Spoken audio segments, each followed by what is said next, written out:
Hello, everyone, and welcome back to yet another episode of Behind Enemy Lines, the football podcast with hot takes, cold takes, arguments, ridiculousness of a general degree. I'm joined, as always, by Yazzie, our resident Jets fan, Coxie, our resident Bucks fan, and Uncle Mario, our New York by way of Philly Jets fan. How are you boys doing? Happy New Year to you all, first of all. And how we feeling? How we feeling? New Year, boys. How we feeling, Unc?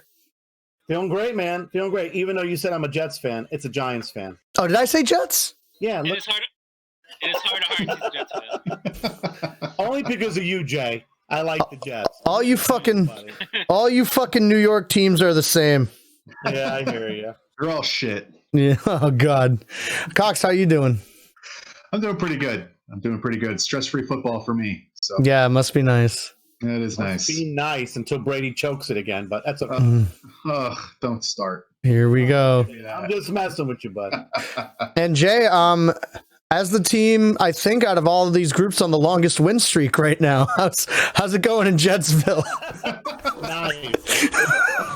It's going. I guess I'm along for the ride at this point. That's what I keep telling my dad. Like, Yeah. What are you gonna do? It's out of our hands.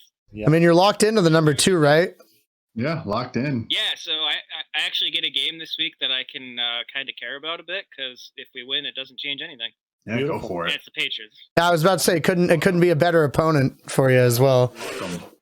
That's great. But yeah, as we kind of just alluded to, we hope all the listeners had a safe and wonderful and happy New Year.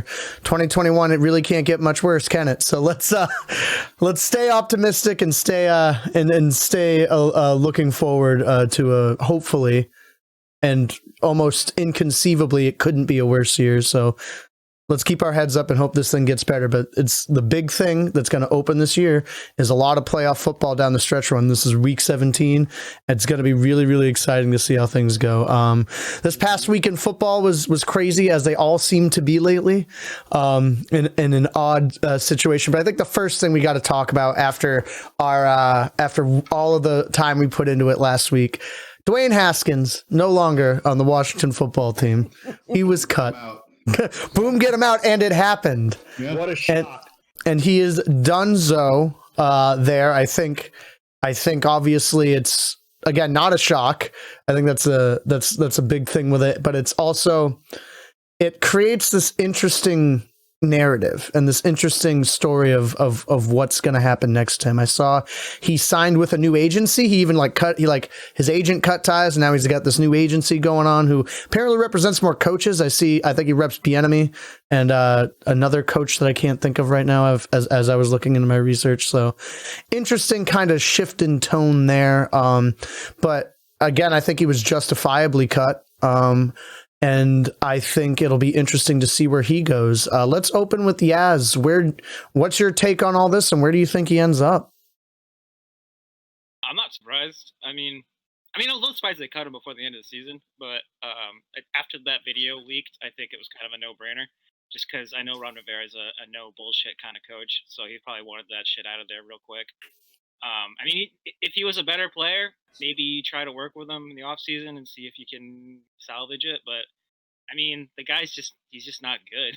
He can't read a defense to save his life. And I think that one of the biggest knocks. I don't watch a whole lot of Ohio State football or whatever, but I was reading up on it, and basically people were saying that most of what he did in college to get those gaudy numbers is he threw, crossers, like quick curls and like easy throws to receivers that were just insane, like, Scary Terry, players like that. And that's why his numbers were so great. Crossers and curls and such, you mean the Brady method? Yeah, pretty much. Hey. It's true. He's proven it at an NFL level. Oh, God. Yeah, that's for sure. Sorry, follow up, Jay. I cut you off there. I remember this one.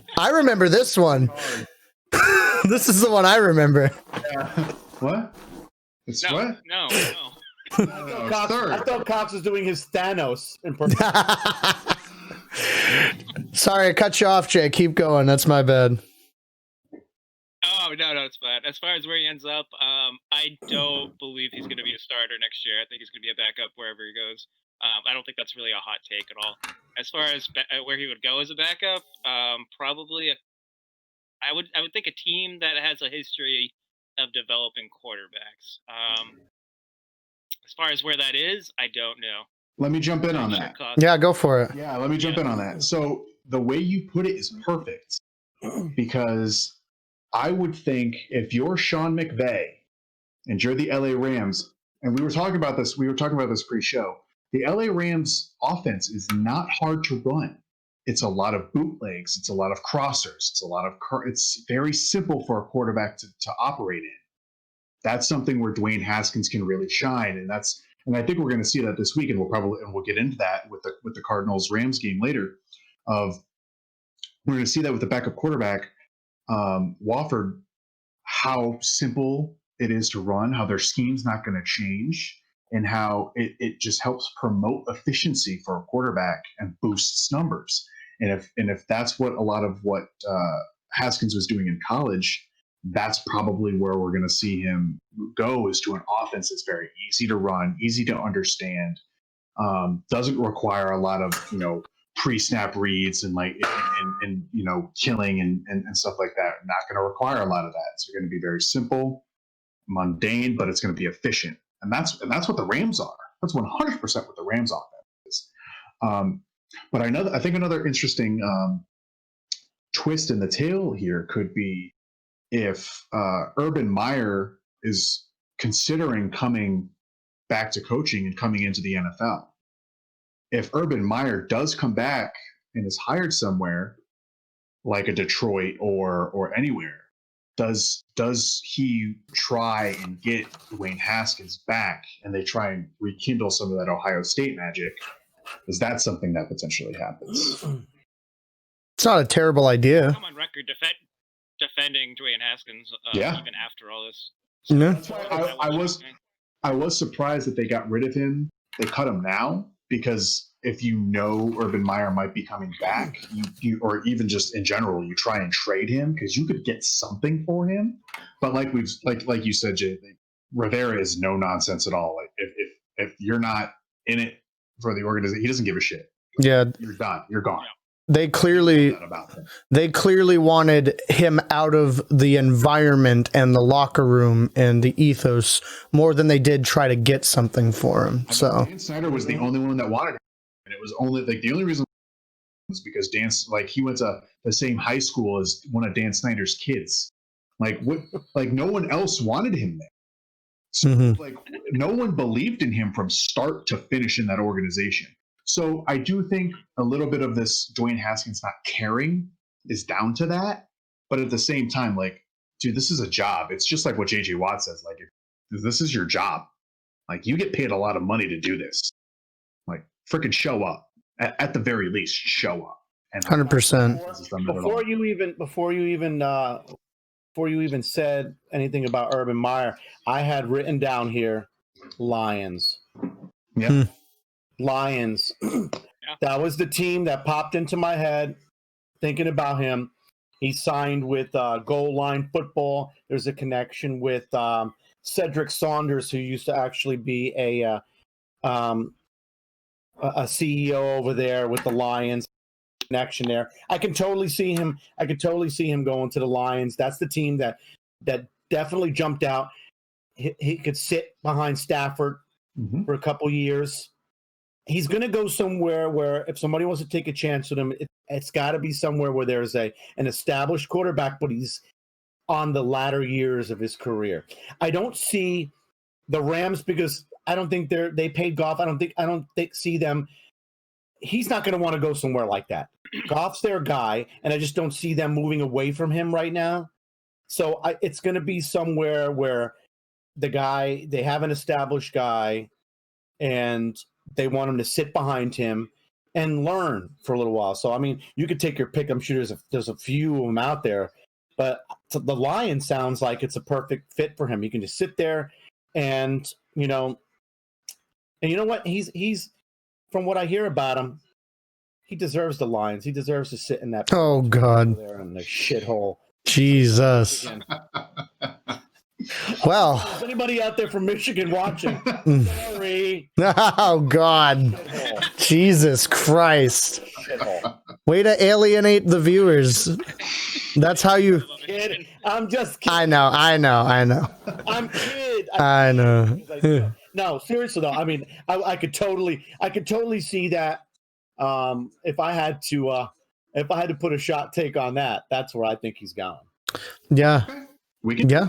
do that. can do it. Are we making it official right now? Yeah, We'll sure. do Why futures for not? next preseason. How's that? Yeah. For the There you the go. preseason shot take. Yeah. Preseason shot take at the Jameson's. Right at the Jameson. At the Jameson Bar at MetLife. Oh, that'd be so rad. That'd be so rad. Yes, sir. Love that. That's my take on him.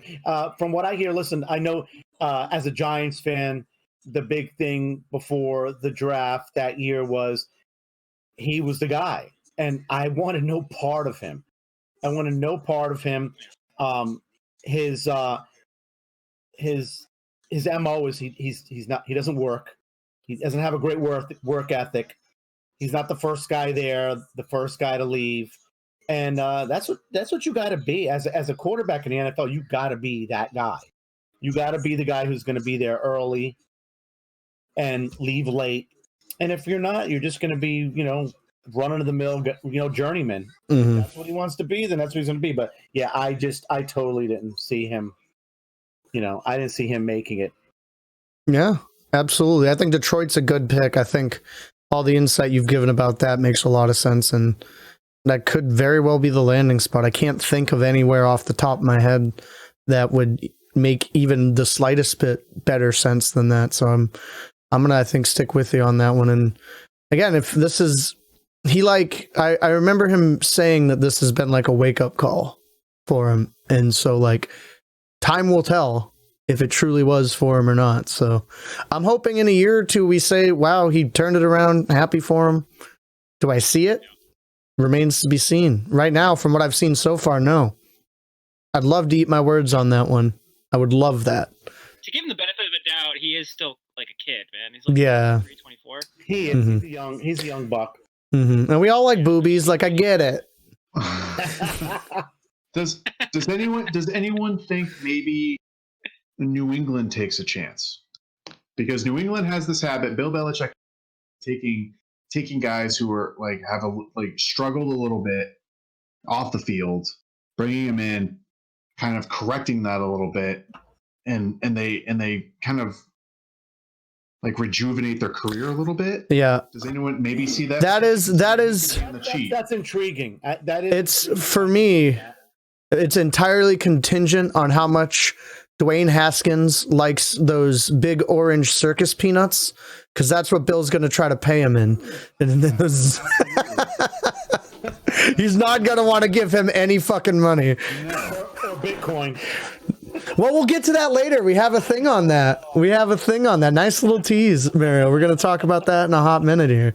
But any other thoughts about Haskins in the future and any other things we want to cover before we move on? No. Sounds good, boys. Big news out of Miami that QB Ryan Fitzpatrick tested positive for COVID-19, and by all reports will be out this week 17. That puts Tua in the firm driver's seat, the firm starting position. And I want to talk to you guys about what that means for the Dolphins, both in the game and I guess generally for them, it's another win and they're in scenario. So like, what does that mean for their playoff hopes? How are you guys feeling confidence wise and what's going to happen in that game and with this organization, with this news? Since we ended with Mario last time, let's start with Unc this time. What do you got? He ran out of Fitz magic. I can see that. And possibly the Dolphins. I think it was really important for him to be there in such an important game. You know, having him there behind Tua, it's like immeasurable how important it is for him. So now it's basically you're taking off the water wings, and Tua's right. He's got to jump right in. He's got to jump right in the water, and he's either sink or swim. So, I think it's sad for Fitz, because I think he would have made a big part in this game. Absolutely. Because I think if Tua would have struggled, if he struggles, they would have went to him. So now it's all on the kid. So it basically is what it is. Yeah. What do you think happens in this game? I think, man, it's going to be a tough game. I like Tua, but I just think he's too wet behind the ears right now. I don't have any confidence in him. Mm-hmm.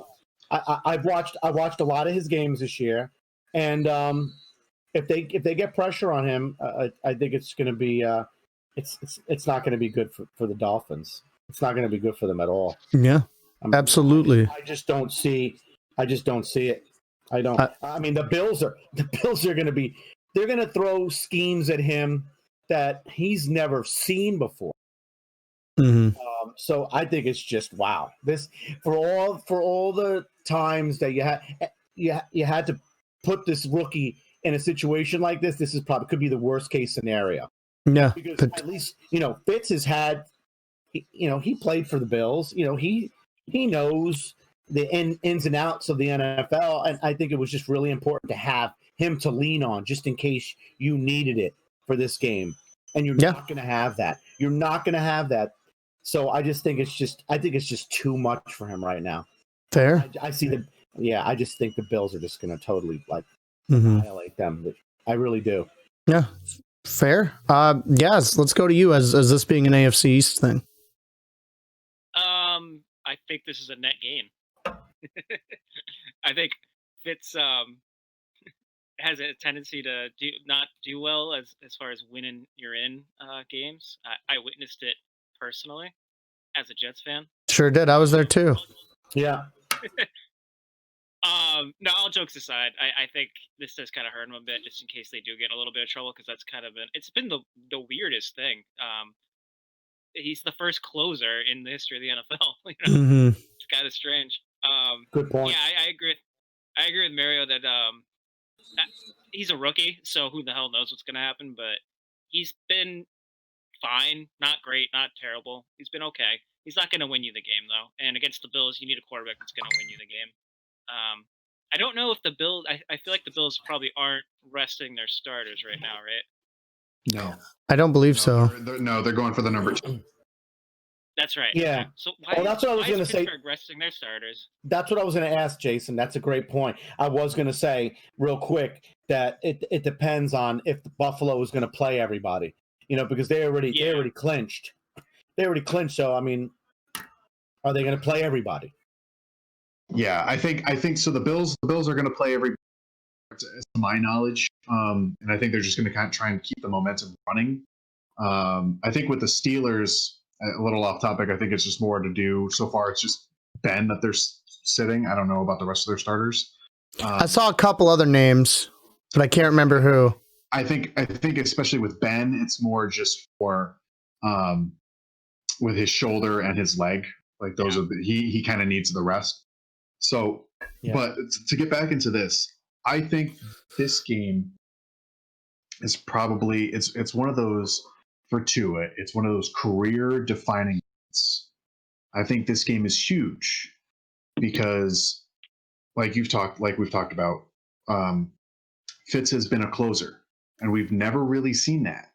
Where if something isn't going right on offense with Tua in there, they'll bring Fitz, and as we saw last week, Fitz can come in and completely change the offense and win you the game. Mm-hmm. Obviously, the Raiders were, the Raiders did something stupid on defense. However, he can come in and completely change the game because they two different things. Tua has shown an ability to be smart, not turn the ball over, make those smart decisions under pressure and keep his team in it. Like anytime they bring Fitz in, it's not like it's a blowout that they're losing. It's a close game. Tua can keep it close, and then the fact that you can throw in a changeup, a curveball with Fitzpatrick, who can just throw for 120 yards in 10 minutes of a quarter, It doesn't like that's huge for them. Yeah. That's huge.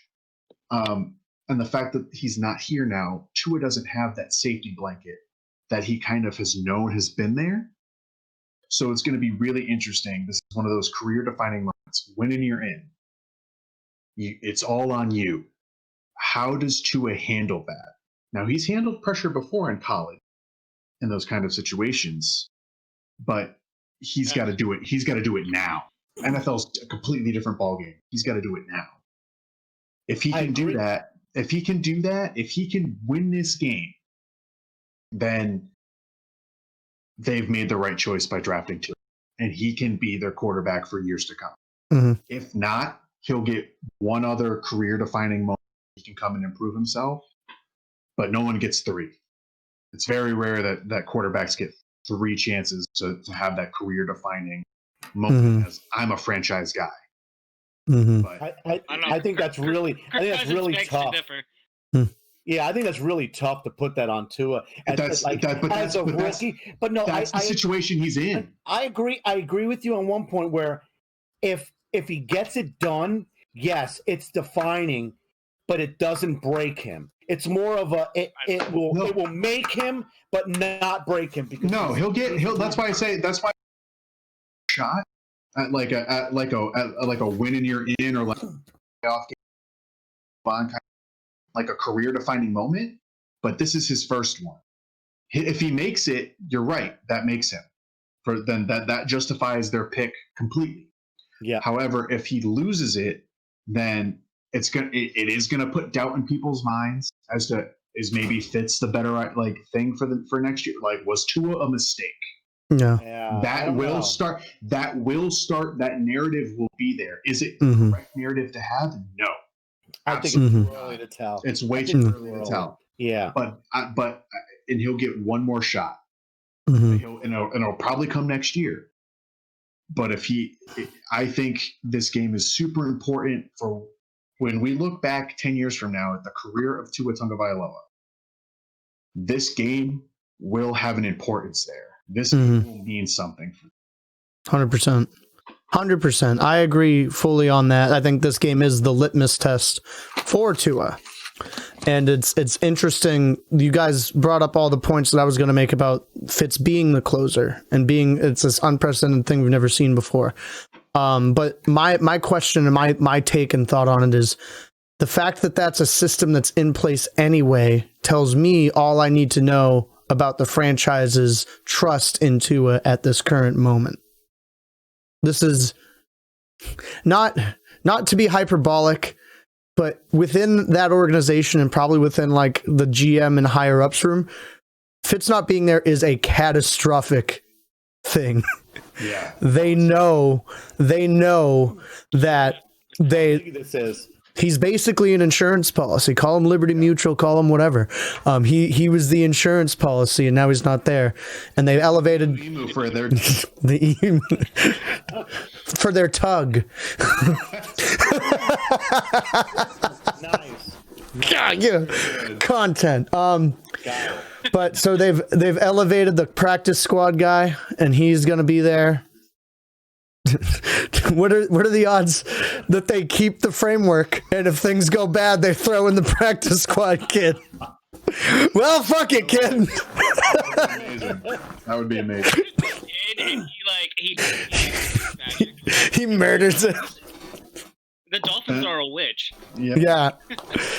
You're like, I will say, Brian, we have to give Brian Flores a lot of credit for being able to pull this kind of system off and have there be no inkling at all of any dissension in this locker room. What I haven't heard a peep of anybody saying anything bad in this locker room at all. They're Well, that's all what on I was board. saying. Like, this is entirely unprecedented. This has never happened in NFL. Oh, I've never heard of any system like this. Maybe back in like the 40s and 50s, maybe, but like in the modern NFL, this has absolutely never happened. Yeah. Like you said, there is no dissension whatsoever. Like people are like, yeah, that's what we none. do. But you know what? I think Flores he reminds me a lot of what I'm dealing with in New York with Joe Judge, where he looks past. I don't think Flores was looking towards playoffs or anything that this year. He wants to move along and see progress week after week after week, which is what Joe Judge has preached every single week. And it's like they bought in. When a team buys into the coach's message, it gets rid of dissension. Mm-hmm. Everybody's on the same page. Yep. Everybody knows that they're all striving towards the same goal. They see it, and that's what it's about over there in Miami right now. They all see the same. They all see the big picture, and I think that's how he's been able to have everybody say, "Hey, listen," and give it to Fitzpatrick, because he's been the constant, and he's been that way pretty much his whole career. He's a competitor. He wants to play, but he knows he's going to do what's best. And you know what? That's why he's so appealing to teams. Because how many teams he's bounced from because they needed somebody like that in Buffalo. He's there. Then they got their guy. They didn't need him anymore. He went to another team. The Jets needed somebody. He led them. It's just and this is what makes him so appealing to other teams. And this year, he might go. He'll be with somebody else. Who knows? I think, and you just summed it up perfectly. Ryan Fitzpatrick should not be. Deserves a new title for like a quarterback. He's not a journeyman. He's the perfect bridge guy. He is the quintessential bridge quarterback. And if I'm Bill Belichick and the New England Patriots, yes, I go sign. Yep. I go sign Ryan Fitzpatrick right now. You go build a bridge. I He definitely think about it for sure. He makes their team 100%. so much better. And with that Ivy League acumen, and he's already shown that he can pick up an offense in 2 seconds flat. Doesn't matter. He's done it so many times. I would like to throw my hat in the ring right now and just say, I would love to plead to Joe Judge. Colt McCoy's not the answer. Bring Fitzpatrick in, because we need somebody like that when Daniel Jones pulls a hamstring or gets hurt. Truthfully, there's not one team that we all root for here that would not benefit from having Ryan Fitzpatrick on their team. Right or wrong. I'd love him back. Tom Brady goes down. Fitzpatrick. I'd love him back. Come on. I'd love him right back. Or wrong. I will say one thing though. The year that he broke like all the Jets records, his offensive coordinator was Chan Gailey.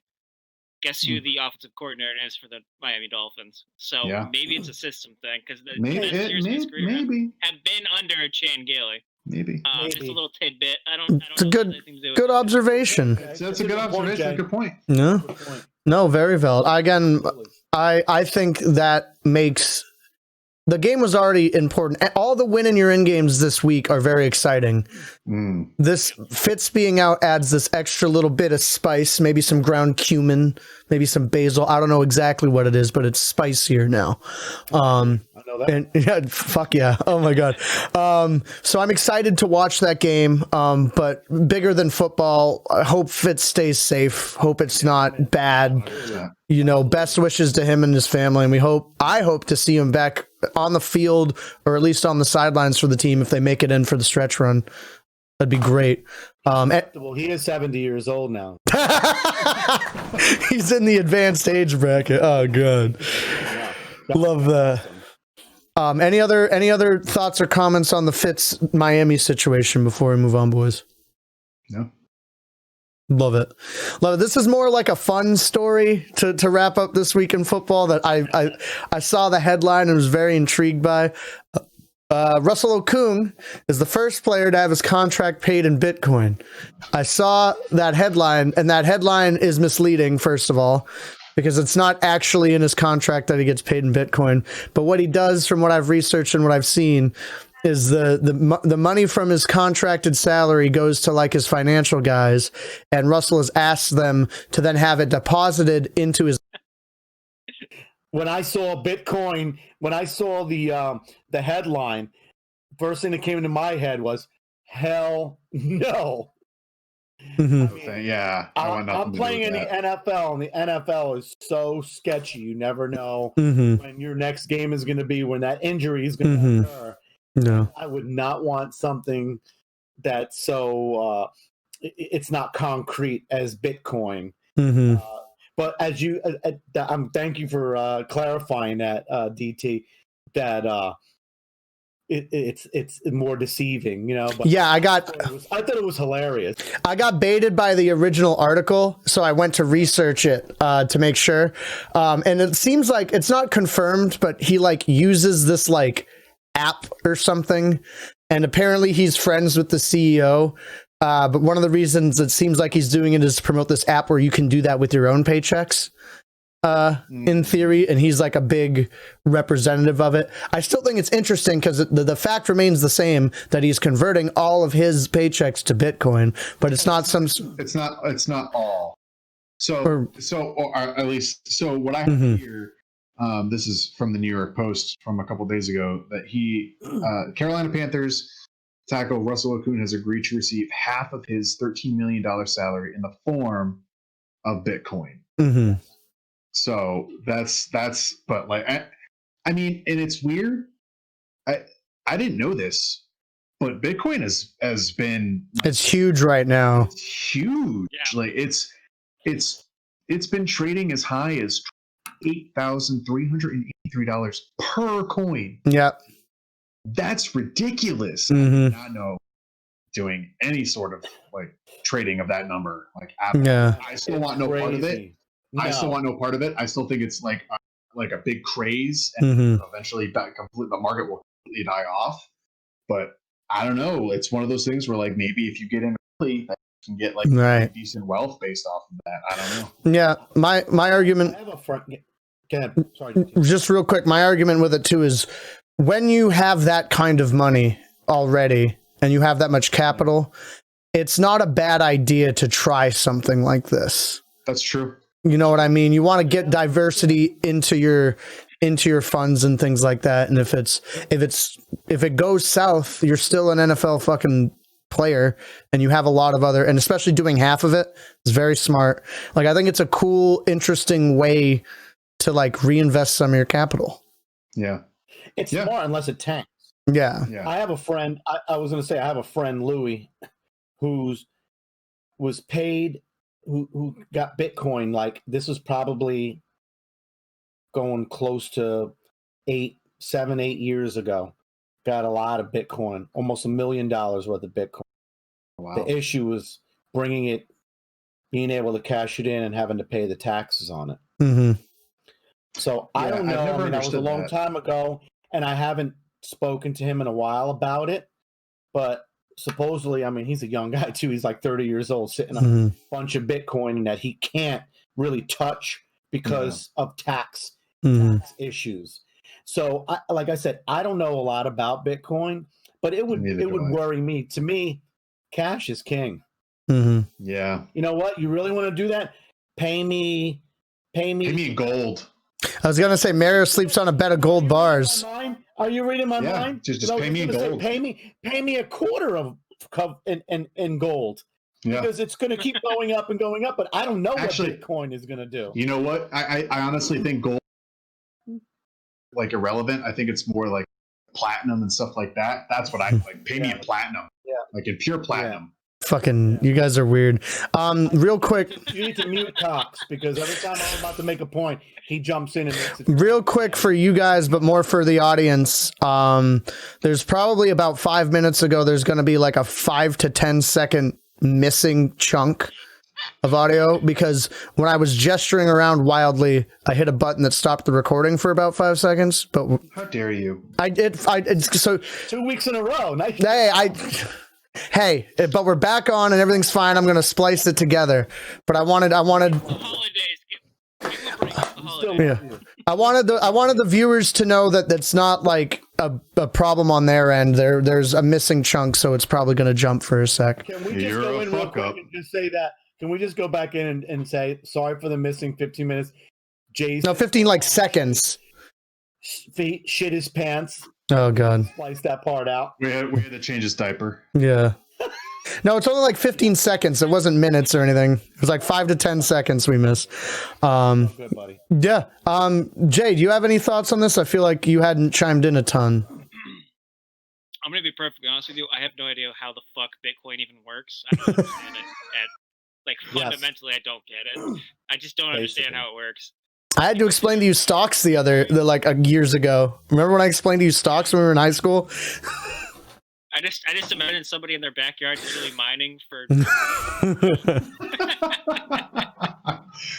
I thought Bitcoins were the coins. I thought Bitcoins were in Mario Brothers when he's like the freaking thing and those coins come out. Mm-hmm. I thought that was Bitcoin. Bitcoin. Unbelievable. I think you made an excellent point, D, that he's like in with this company or whatever. Mm-hmm. Probably just like a publicity stunt for that company. I'm Sure. imagining. Mm-hmm. I got nothing because I don't fucking get it. I just wanted to have a little fun with that. So I hope you guys are all good and enjoy that. Let's get into picks unless you guys have anything else to say. Let's do it. Lovely. Quick recap for last week. It was a pretty average week for everybody. Ryan, myself, and Mario all went 7-7, which is not great, but it's pretty neutral. And Jay went 6-8, being after me last week, the second guy to go under 500. The dam has broken on that. Yeah. And as a result, Ryan is only one game back of Jay right now. And I'm coming for you. Yeah. And I have a cushion of about 3 games on second place, so 4 total on Ryan. Mario's 33-25, so still pretty good and consistent considering he came in late. Like I said, after this week, for next week, I will tabulate the percentages. Yeah. And then we'll see the true winner, because we'll do it by percentages in the essence of fairness for Mario missing volume here. And I learned to go with my gut from now on, because I really wanted the 49ers last week. I really did with my gut, but my love for family really fucked me that day. Well, don't worry, the Giants fucked me too, Unc. So there we go. They fucked everybody. I'm sitting on one of those inflatable fucking cones because my asshole last week. God. I think I'm gonna go in. I'm gonna go in order of importance for our individual games. So, Ryan, kick us off with Bucks Falcons. I mean, this is important one. This is just for the Bucks. This has to be a tune-up. We've seen, I mean, what they did against Detroit, and I went back and looked at a lot of the tape from that first half, and my God, that's what this offense is supposed to do. Mm-hmm. This offense is supposed to play games with you. It's supposed to completely mindfuck you. That's what it's supposed to do. As you look at the way that the Lions were playing defense, it was one free safety over the top, and those first 2 touchdown passes were to the right, and Brady would look left and then go right, and then for that one to Antonio Brown, it was look left, okay, look back right, and then that safety went. He bit on it, and then just opened up that window for Antonio Brown. There's so many weapons on this offense. That's what it is. And they've been doing a lot more pre-snap reads. And I just want to see more of that. I want to see, the Falcons, playing us real tough and then playing Kansas City as tough as they did last week. If we can blow out the Falcons like we did to the Lions, that's what I want to see. I want to see a game where the offense is firing on all cylinders. We're really starting to see that bye week for Tampa Bay kind of coming together, figuring out the offense. That's what's needed. And I think this is just going to be a tune-up game. And I think the Bucs are going to win this one handily. I think we're going to see the Bucs win this one like 37-14. And they're just going to kind of shut down the Falcons defensively and offensively, just blow them out of the frickin' water. Yeah, interesting. Uncle, what's your take on this game? Yeah, I think the Bucs are going to totally the Bucs take this one easily. I know. The Bucs, well, that they need to go into a bunker. Atlanta, no Julio Jones, no Denard, no Powell. I mean, they're really like they're screwed. hurting big time. They're screwed. I think the Bucks win. I'm being generous by giving the Falcons 20 points here, but Wow. for some reason, they always find a way to, here and there. It's so weird. The Falcons are just the weirdest team. They're very odd. You think they're going to get blown out. They play well. But there's too many key pieces missing here. Give me 31-20 Bucks. Yeah. Another keynote is on defense, the Bucks Barrett White or Carlton Davis is doubtful, so I doubt he plays. So it looks like they're going to probably rest some of their defensive stars a bit, but on offense they're going to fire on all cylinders. So hopefully, Jay. Quick question. So the Bucks don't need to win this game for any Nope. reason whatsoever. No. No, if you're the Bucks, you want to be the 5 seed because. Okay. Which is odd that they're starting Brady, correct? That's kind of weird. Brady's always been this way. But That's fair. Start week 17. He never sits out. He never sits. But he's 44 years old. That He doesn't look it. What happens if he gets fucking blasted and he's look, I'm not going to be mad. I want them to go out there. Yes, you are. No, I want them to go out there and blow the Falcons out of the freaking water. I want them because we've seen too many times where teams rest their starters in week 17 and first round of the playoffs and not look the same. And they're rusted. They're also not going to look the same if fucking Brady's blown and he's not on the field. That's fair. No, that's 100% fair. But I would rather them try and carry them into the playoffs because the way they looked against the Lions and the way they looked in the second half against the Vikings and the Falcons. All these great playoff teams, they looked fucking great against. I understand that. Come on, if they can carry that momentum, the Lions have been keeping it close with even potential playoff teams. Like they'll fight with you. The fact that they completely destroyed them in a half. Yeah, it's dope. And I guarantee you I can whip the shit out of every third grader in the world. Every single one of them. All I can picture in my head is Tom Brady gets blasted. We come back here next week, and it's the scene from Something About Mary. Broken up by Mary, and the tears and the snot bubbles are coming out of his nose. No. I could just totally see you erect, dude. I might have to send you a fucking edible. I might have to send you an edible arrangement next week. You should do that anyway. I don't want them wrestling Brady. I don't want them wrestling the offense. I want the offense completely dominating this game. That's because we've seen it all year that for most of the year they've been dysfunctional. It's been disjointed. So I want them to go out again in this game and show that no, we figured it out. We have the formula now. We know what we're doing. We're going to carry that into the game, the playoff game next week. That's what I want. If Brady gets hurt, or if Brady, Evans, Godwin, anyone, they get hurt, that's the NFL. That happens. But would it suck and would it heartbreak me? Of course. But I still want them to go out firing on all cylinders on all. That's what I want. I want to see it. Back to my opinion on this. That's fucking dumb. You shouldn't be doing that. But that being said, since they're starting, Bucks. Let's go 28. Let's go 31-21. Gotcha. I'm gonna take the Bucks as well. Just because the Falcons are not good, and even if the Falcons for some reason win this game, I don't think it's crazy relevant. But I'll take the Bucks because everybody else is taking the Bucks, and I want to keep my lead. Make it I don't know, fucking 17. I am what I eat there, Mario. 27-17. I'll disagree with you on one thing. The Bucks lose this game, that does mean something. Like if they lose, then they lose.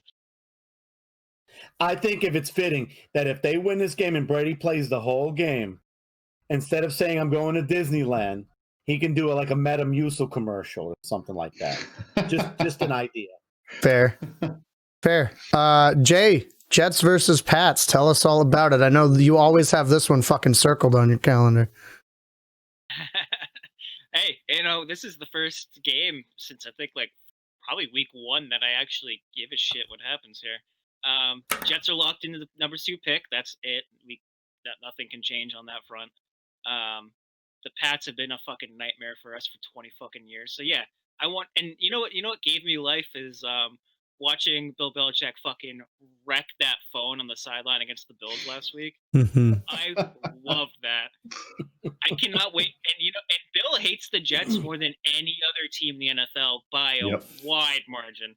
So him losing to the fucking 2-13 Jets would just blow his goddamn mind. To finish 6-10, oh, and I want it. It would be beautiful. It would be beautiful.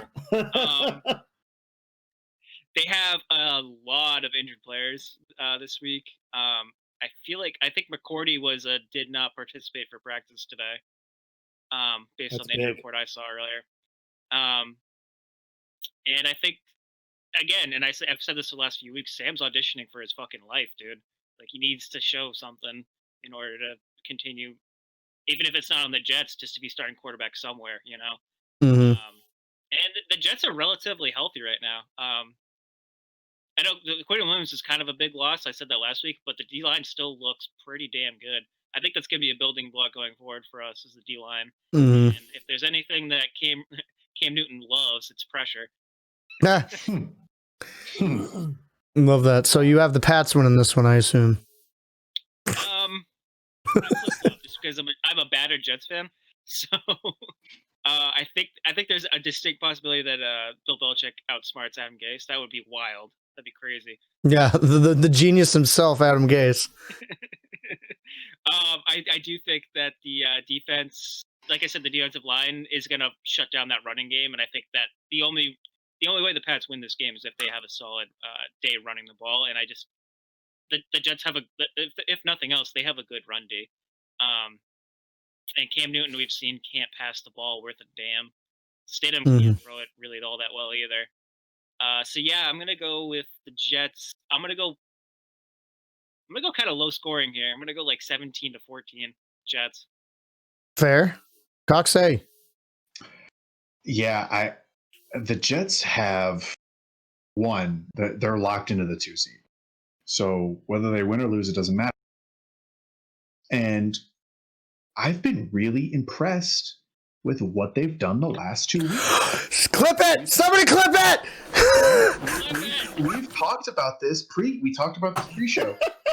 That I gotta say, it's not like they beat the Chargers and the Lions, the Falcons and whoever. They went out and beat 2 potential playoff teams. That's what they did, and they looked good doing it. They looked like a team that, yeah, they deserve to win those games. So I'm taking the Jets here. I am. Yo! I'm taking the Jets. Clip it! I can't believe I'm doing it, but I'm taking the Jets. The Patriots have shown nothing. Cam Newton, we've seen this all season. Cam Newton sucks. He can't throw the ball. Like, who's he in? And what position does he play? Refresh me. What position does he play? He plays quarterback. Oh fuck! This is I may not know a lot as the host of this football podcast, but I think you need to throw as a quarterback. They kind of do. And when he does, if he does throw it to a wide receiver, if he manages to get it there or not, it bounces off of their shoulders, and then they don't catch it. Like they can't. There was a throw where I forget who it was. I think it might have been was wide open, 15 yards downfield for a first down, and he just couldn't throw him the ball. So I don't want to hear any more of this crap of like, well, he just doesn't have weapons. It's like, no, even if a guy's open, he can't throw it to him because he sucks at throwing the freaking ball. So His no, shot. I said that. it's shot. It's shot. And one of the Patriots I've ever heard, had weapons. One of the Patriots ever had a lot of weapons. I've heard the one year they did Giants in the Super Bowl. So like it's one of those things where, like, I've heard some people say, well, Cam's throwing motions never changed, blah blah blah blah blah. Okay, no, his throwing motion has always been kind of like suspect, but even now with his shitty shoulder, it's compounded. It sucks harder now. Mm-hmm. It's the epitome of suck. Yeah. Like there's no way he throws for 100 yards. This will be my shot take. There's no way Cam Newton throws for 100 yards in this game. Oh. No way he has a passing game at all. It's Mhm. not gonna happen. Writing it down. Yeah. He will not have 100 yards pass, not have a passing touchdown. It is not going to happen. Fuck. Not at all. Get it. Go off, King. I love it. The Jets will win this game by a touchdown. They will win this game 21-13. Love it. Book it. I'm booking it. One thing I'll say before I go to Mario is, you guys all know I shit almost constantly on how Mitchell Trubisky doesn't look like he knows how to play football. The ugliest passes I've seen all season, bar none, have all come from Cam Newton. Yeah. It's concerning. It is concerning. Like, I don't see what team next year even looks in his general direction. Because all 31 other GMs, no thanks. And then this year he goes out and does this. Are we locking in that on Sunday we're going to see Cam Newton's last football game? Yes. I think it could be. I think it could I be. think it absolutely could be. Yeah. It could be. All right. Sorry. And I feel bad for him. I feel bad for him because he sacrificed a lot to play this season with New England. Mm-hmm. He hasn't seen his kids this entire time. Mm-hmm. And he sacrificed a lot. Yeah. It sucks. Yeah. Sorry for He can't throw. for pulling things in that direction. Mario, get back on board here. Listen, the Pats have they have 18 players questionable. Mm-hmm. 18. It's a 3 lot. out. 3 out. So that's a lot of players. The Jets, they're gonna win this game, Jay. You're like so I hope you're so. like that you're like the fucking battered fucking wife. You're like, oh I think 17-14. Come on, dude. Get a fucking pair of cojones. Fucking reach down in there and fluff them up. They're gonna fucking win this game 28-13. You're gonna be fucking dancing around the fucking house. You're gonna be fucking like sliding down the hallway like fucking Tom Cruise in Risky Business. Let's stop with the bullshit. I'm telling you right now, there's fucking no way. I don't care unless Belichick put some pads underneath that fucking hoodie of his. There's no way the Patriots win this game. Mark it down. It's the fucking the lock of the fucking week. The Jets will win this game 28-13. And 13 is being kind. Yeah. Giving them 13 points is being kind. Cam Newton, what did he have? 34 yards last week? Mm-hmm.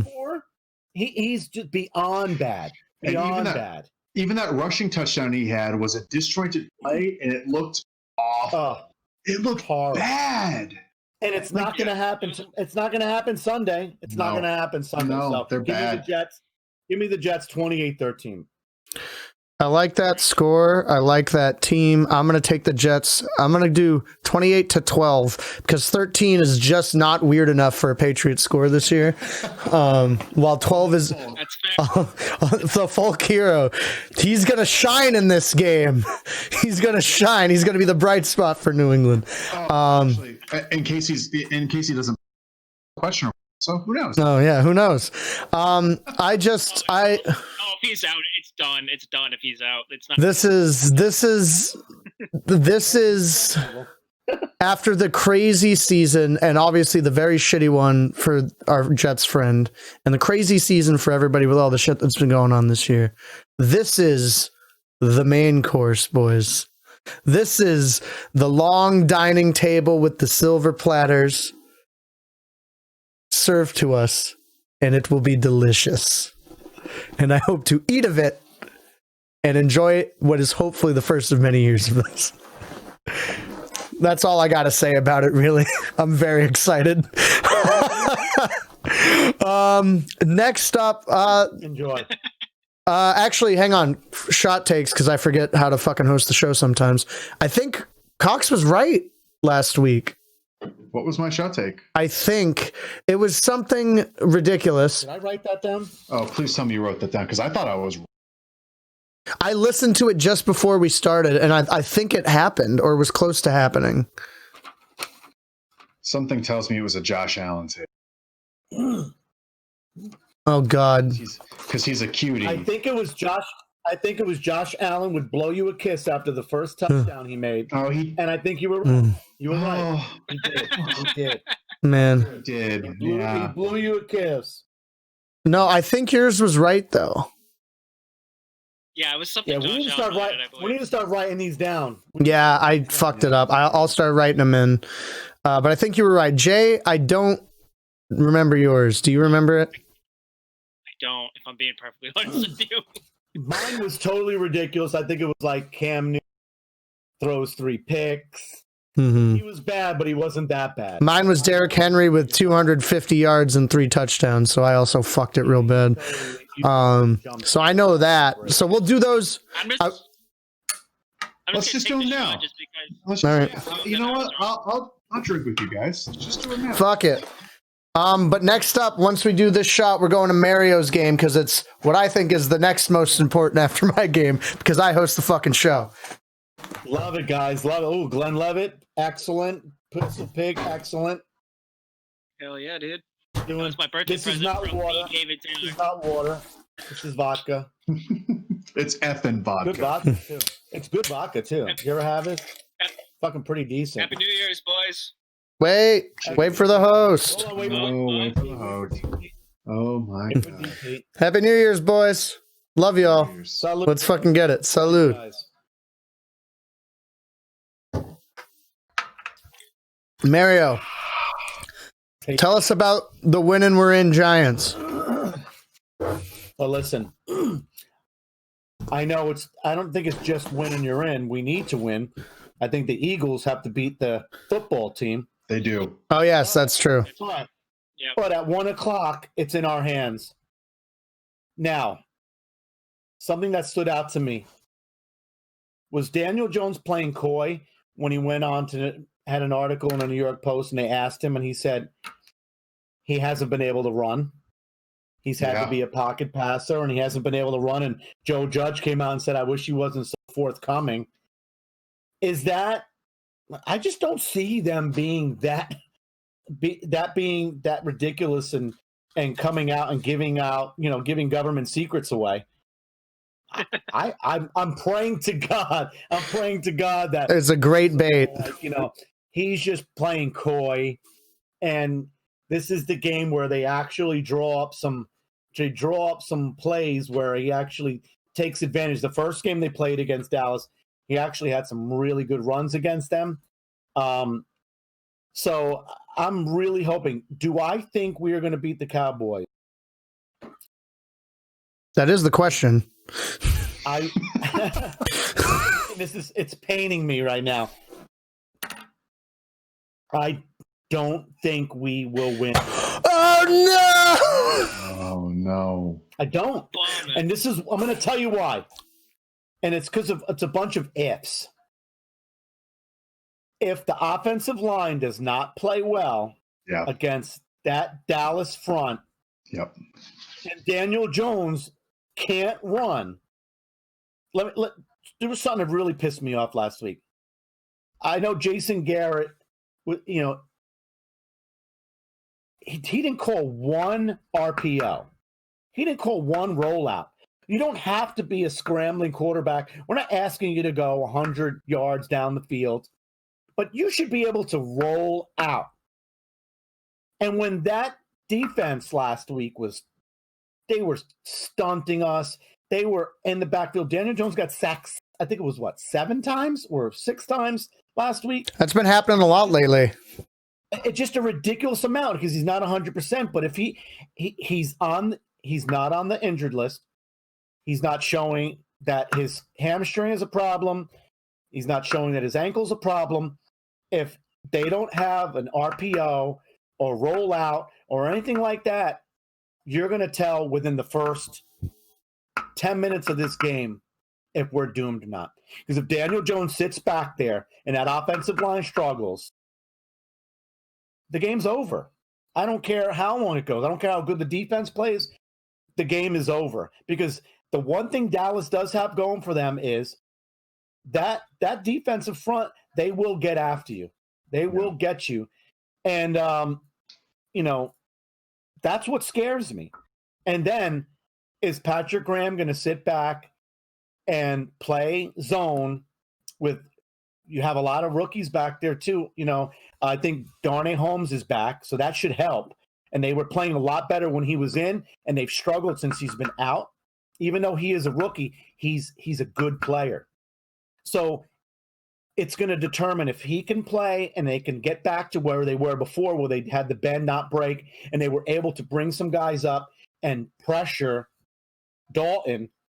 The Giants can win, but it's a lot of ifs. It's a lot of ifs until I can see the offensive line come together and I can see Jones actually run. I'm not even asking him to run 50 yards, but I'm asking him to run, get out of harm's way, throw the ball. Until then, I just don't see us winning. I just don't. I'm going to say give me Dallas 21-17. That's fucking heartbreaking. Yeah, Cox, breaks my heart. what do you My got? son is over here telling me he wants to disown me, but I don't care. Sorry, Alan. Coxie, what do you got? I completely agree with Mario, 100%.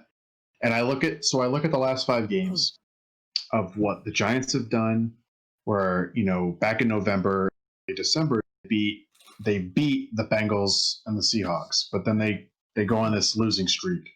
Arizona 26-7, Cleveland 20-6, Baltimore 27-13. They haven't scored more than 13 points in 4 weeks of playing football, a month of football. And then you look at Dallas.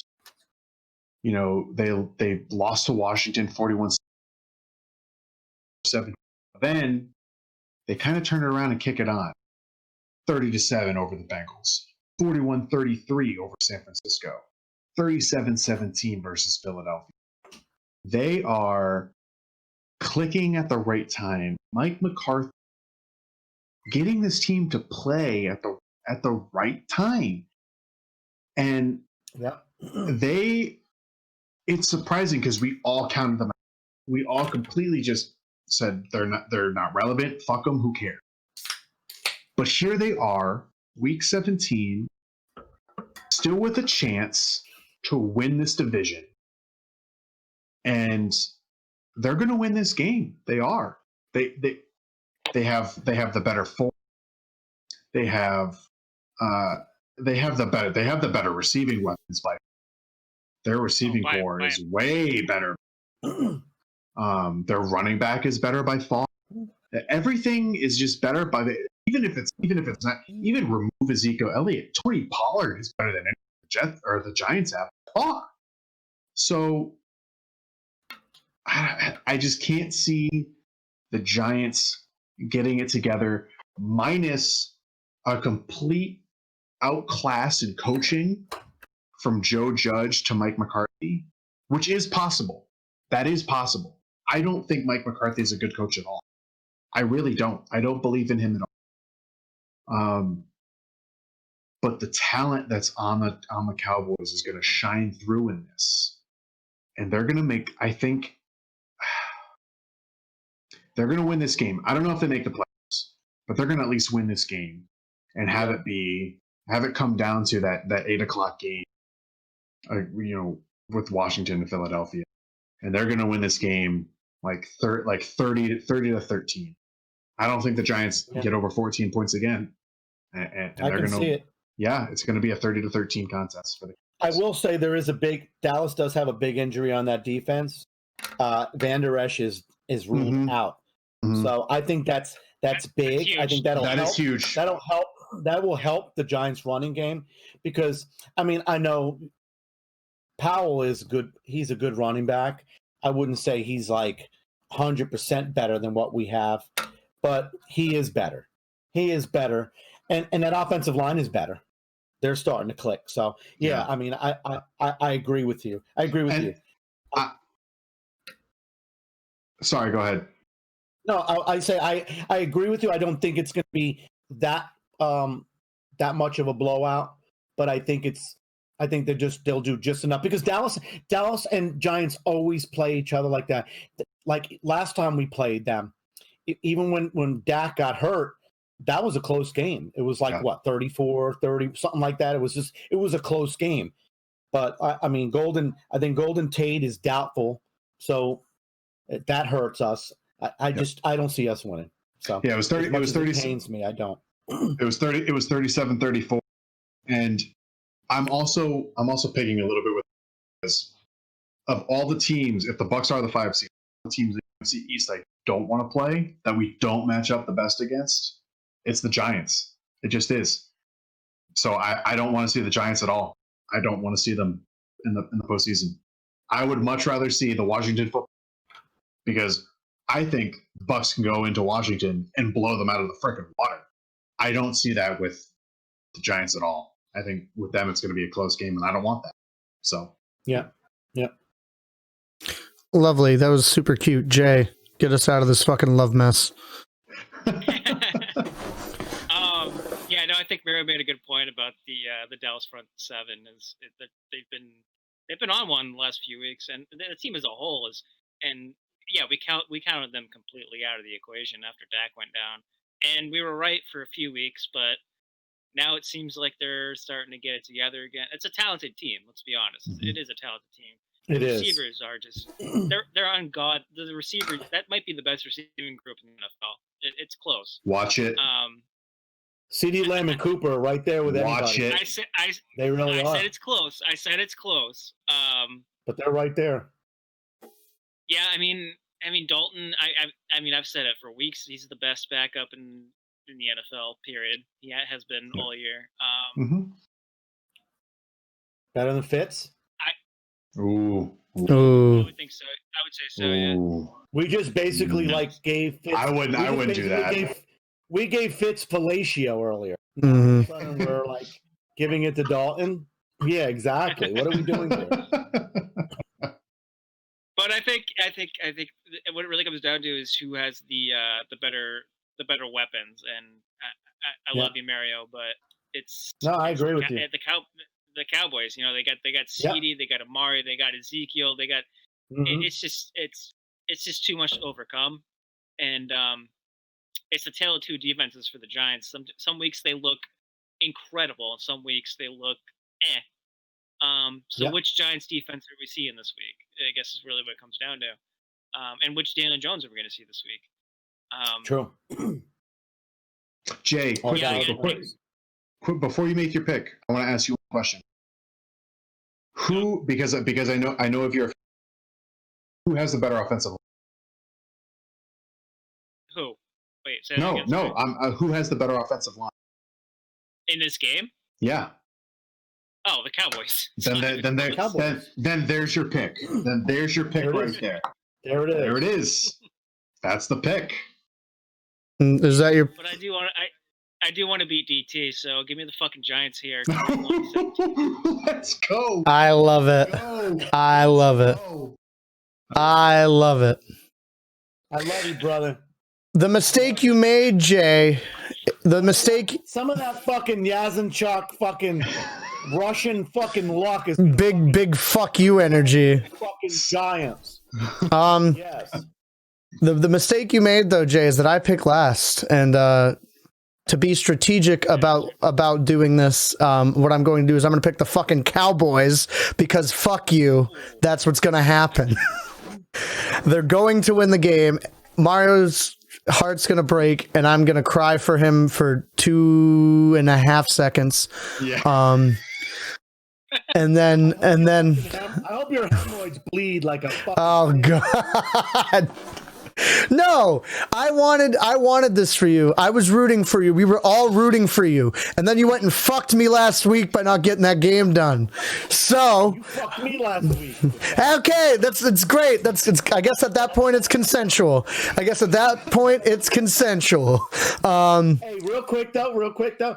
I'm watching this game, Clemson. Justin Fields just got fucking speared Ugh, right on his ribs, and he is down. jeez. But this game is fucking unbelievable. Is it good? Dope. Yeah, it's 21 good. It's Wilson, close. baby. It's 21-14, It's close. Ohio. Wow. Yeah, it's Unbelievable. close. Wild. GT, go ahead. All good. I'm taking the boys here because they have looked better than I ever anticipated them the last couple weeks. They have. And it's shocking. And I think that loss last week is very deflating to that Giants team.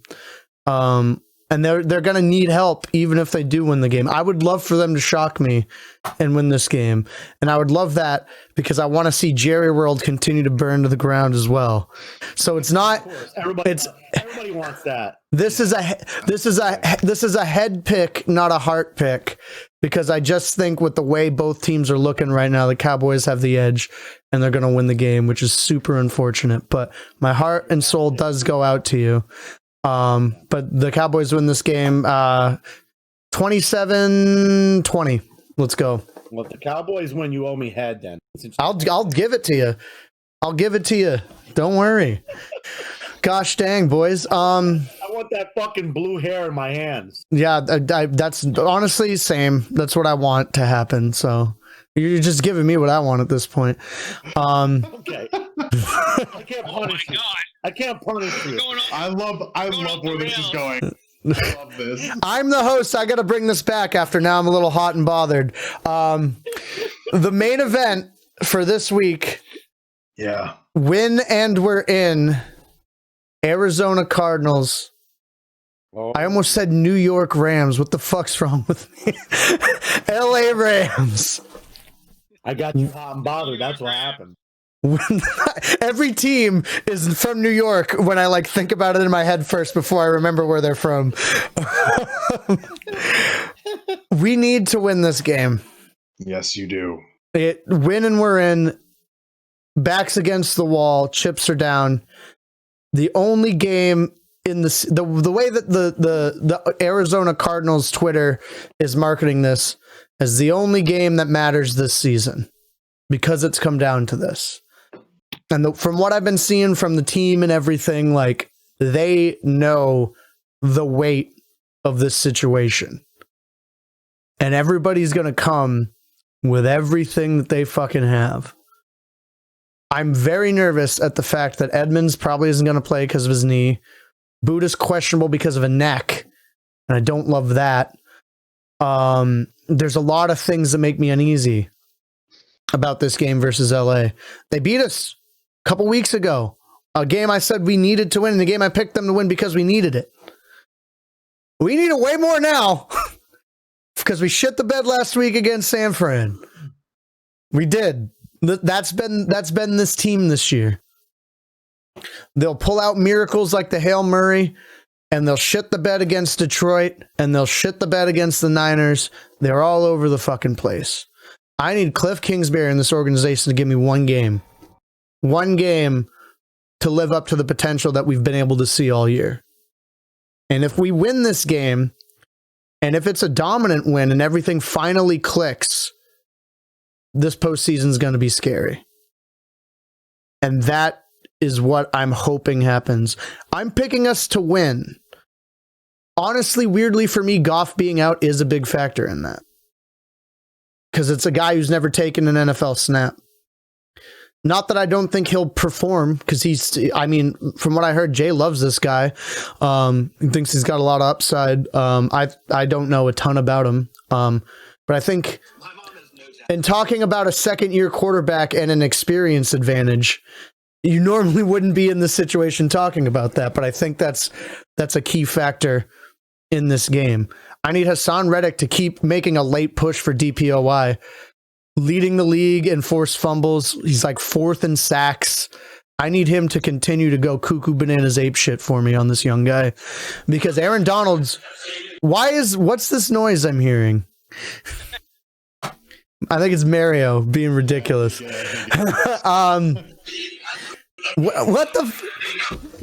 are you doing?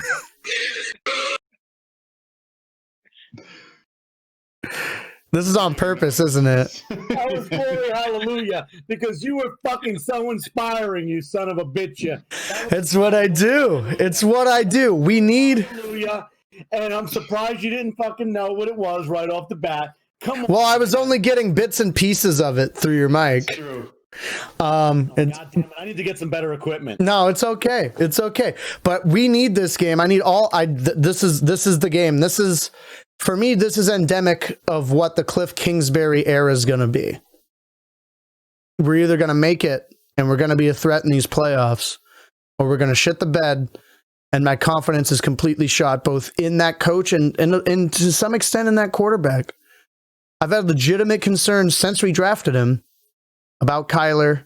In a lot of ways, he's silenced a lot of my concerns. My big concern for him now is his size. The amount of batted balls I've seen the last 3 weeks. Yeah. Him getting down on the turf and having a tough time getting up. Like, he's a crazy talent. That's undeniable. I'm concerned about his longevity. Like, I don't know. This is, and why, that's another reason why I think we need this game, because if that ever comes into question 2, 3, 4 years down the line, this might be the run. This might be the one we get. So I'm taking the cards here. There are a lot of factors that make it where I'm not crazy confident. It could go so many different ways.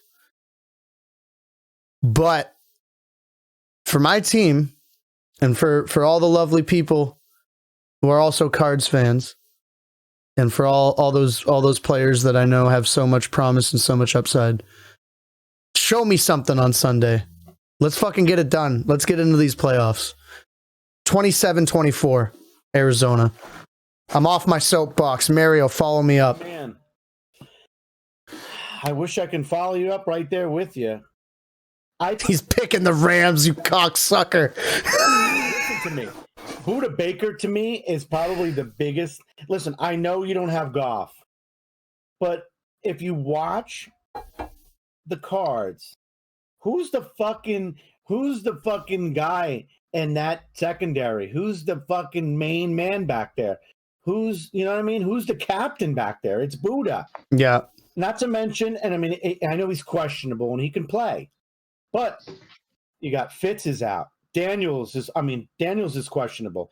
Fitz is questionable. Williams is questionable. Edmonds is questionable. Baker. There's a lot of guys questionable. Mm-hmm. Are they going to play? You know, I know it's a huge game, and I think Goff is like, him being out is big. But I don't know, man. They handed you guys an ass whooping last time. I just think with all those guys that I just mentioned hurt, I just don't see them winning this game. And as much as I would love, because I have no horse in this race, I would love for the Cardinals to win this game. And I hope I'm wrong, but I want to get some fucking picks right, okay, this week. And I think why start now? they're going to pull it out. I think the Rams are going to pull it out. 27-17. I'm sorry. I hope that's okay. Well, I hope you guys have all enjoyed Mario's last appearance on the podcast. Let's move on to Ryan. I hope I'm wrong. No, I'm just fucking with it. DG, I'm sorry. I'm also going to take the Rams here. I know I said pre-show that Kyler Murray being there is huge, but in thinking about it, a lot of times when you have a team that's super dominant in a division, the other teams try and build a team that will beat that dominant team. For instance, look at the Raiders. The Raiders are specifically built to beat Kansas City. Fair. That's how they're built. The Rams are specifically built to beat Seattle. That's who they're meant to compete with. And they've split with Seattle. No. The Seattle. Seattle or Arizona is trying to duplicate, in a sense, what Seattle is. They're trying to have that dual threat kind of a quarterback who can primarily throw, but when he needs to, can run the ball. That is what Seattle is. However, Seattle does it better and more disciplined than Arizona does.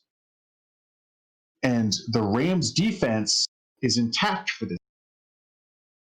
So the Rams defense is what's going to dictate this game. The Rams defense is built to stop Russell Wilson and the Seattle offense. And in doing so, even though it's split with Seattle, it can dominate Arizona in their offense because their offense doesn't have as many weapons. Kyler Murray is not Russell Wilson by any stretch of the imagination. He's not as disciplined, he's not as smart, and he's not as versatile as Russell Wilson is. So, in that, the Rams will win this game. It is not a high-scoring affair because without Jared Goff is not going to be firing up any cylinders. And they won't have Cooper Kupp either. That is a factor. However, we're going to see that Jared Goff is overrated and overpaid. The Rams offense is it's not hard to be efficient in. It's not hard to operate by any stretch of the imagination. It's a lot of simple power running. And most quarterbacks in the NFL, if their salt at all, can run that offense. Wolford should be able to run that offense. Sean McVay really proved that it's him being the magic of this team, not Jared Goff at all. We all kind of know that, but this is going to solidify it. Jared Goff is not worth the money he's being paid, and that contract is ridiculous, and they made a huge mistake. But they're going to win this game. It's going to be 20-17. Be super close, but I have a sneaking suspicion that Aaron Donald or Jalen Ramsey make a big play at the end of the game that's really going to ruin the Cardinals season. Yeah. And I hate it. I'm sorry, DT. I really wanted the Cardinals to show me something. And to be fair, I think they have. I think they've shown me something. But next year is going to be okay, can you grow into that more? What more can you? It's just not going to, it's just not enough this year. It's just not.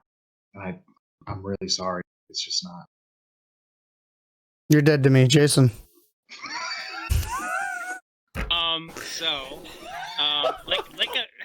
Jesus Christ.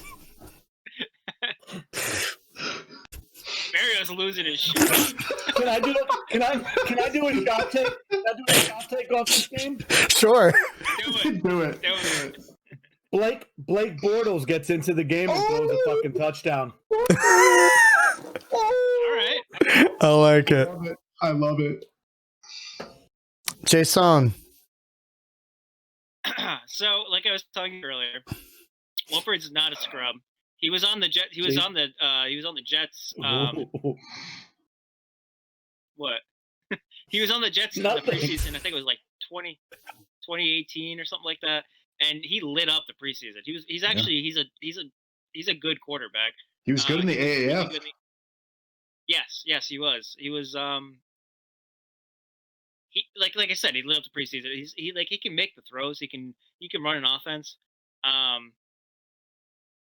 You said Budda Baker might be out? It's a neck. He's questionable with a neck. That would with a neck. Yeah, that would be okay. That being said, Kyler Murray was an MVP candidate like halfway through the season. Kyler Murray versus John Wolford. Yeah, I'm going with the Cardinals here. 1,000%. The New York Jets just beat the shit out of the fucking Rams like a couple weeks ago. A winning year-end scenario, I have Kyler Murray throwing for well over 300 yards and leading the Arizona Cardinals to the playoffs, 31-20. I'd love to see it. Did you? So would I. But did you see it any other way? Jason calling it any other way. No. Join us next week for our 2-man podcast, Yazzie and the D. If his tongue could go across the fucking screen into your fucking, oh my god, it'd be like Gene Simmons. Fucking Sorry, I'm just glad that somebody else has faith in this team, and I can't wait to hopefully. I honestly, I didn't have faith in my own fucking team. Yeah, that's your own fault. I have Because I'm realistic. I have faith in mine. with the Goff out, even if the Cards like weren't my best friend's favorite team, I still would take the Cards here. I think Kyler Murray does it. I just, like I said, I go with the better quarterback. Kyler Murray is objectively the better quarterback. Well, I was not joking when I said I hope the Cardinals win this. Yeah, I just need the Rams to put up another patented Rams head scratcher from this season with their starting QB out, which I think is a more likely scenario than any other alternative, which is my final cherry on top about this. And we shall see. And if we get into the playoffs and we look anything relatively good in this fucking game this week, fucking watch out. Yeah. Watch out. If they get healthy. Quick fire, boys. Let's do the rest of the predictions going on here. And let's do an actual quick fire and not. Yeah. Quick. Boom, boom, boom. Boom, boom, boom. I agree. Lions, Vikings, Cox. Give me the Vikings. Just go for it. 30-17. Gotcha. Mario. Vikings 31-17. Yes, 8. Vikings 28-13. Gotcha. I'll take Vikings 27-17. Sure. Next up, we got Steelers versus Browns. Jay. I actually got the Browns because the Steelers are resting all their starters. So Browns 21-14. Fair enough. Cox 8. Yeah, Browns. If you can't beat this one, 27-20. Gotcha. Mario. I got the Browns 28-14. Love it. Love it. I also have the Browns because it's a win and you're in, and I think they'll be motivated. Give me I think it'll be closer because the Steelers have been surprising. Give me like 27-24 from them. Ravens versus Bengals. Unk, what do you got? Give me the Ravens. I think they're clicking. Ravens, give me 27-20. Gotcha. Yes. Yeah, Ravens. I think they're doing the playoff push. So yeah, give me like 28 to maybe like 10. Gotcha. Cox. Yeah, give me the Ravens. Yeah, they're definitely team. I think they're gonna. Yeah. Clean sweep, boys. I also have the Ravens. They've been clicking lately. They've been looking better than I thought they were. Give me. I think it'll be close because that Bengals defense has been playing pretty decent lately. Give me 27-17. Sure. Dolphins versus Bills. Coxie. I'm going to continue to suck Josh Dick. Probably 400 yards of total here. Give me the Bills. I'm going to take them 35-20. Gotcha. Unk. Give me the Bills. Give me the Bills 31-10. Wow. Dang. Yes, 8. Give me the Dolphins here. Defense clamps down. Let's go 23-20. That's shocking to me, and I'm upset about it because I was also going to pick the Dolphins here. Don't forget about that defense. That defense, winning your in scenario. Brian Flores has that team going. I'm banking on Tua showing us he's a guy. Do I believe that deep down? Not really. I'm not crazy high on Tua, but I think in this situation, I'm not either. but I think in this situation he gets it done.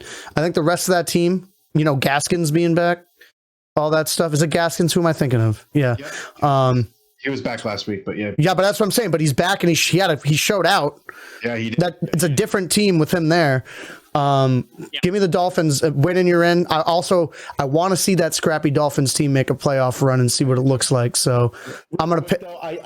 I agree with you, but I just think that with two in there, too many 3 and outs, the defense gets really, really tired, and that's why I put the high spread there. That's why. Fair. I did not make my shots last week. I'll take another swig because I had gas and 2 touchdowns. That's right. He had 100 all-purpose and 2 touchdowns. Okay. Fair. All right. What do we got next? Seahawks and Niners. Mario. Give me the Seahawks. I'd like them. They get a 6.5 spread, but I think the Seahawks will cover that. Give me 27-14. Fair enough. Yes, 8. Yeah, I got the Seahawks as well. Give me probably like I'll go 31 to like 20. Fair enough. Coxey. Yeah, give me the Seahawks. They're still in the bye week in the NFC.